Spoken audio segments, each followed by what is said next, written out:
Hello boys and girls, I'm back again for some more outdoor mark making fun, and today we're going to look at the kangaroo. And to write the kangaroo sound,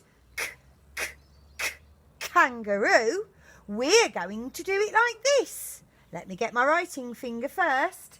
We're going to go down the kangaroo's body, tail and leg. I'll show you that again because it's a lot.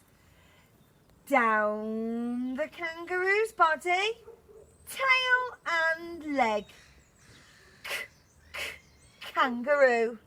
Let's have a go in this muddy sand patch I've got. I'm going to use my umbrella to mark make today. I'm going to turn it over, hold on to the handle, and I'm going to start at the top, remembering that writing rhyme. Down the kangaroo's body, tail and leg.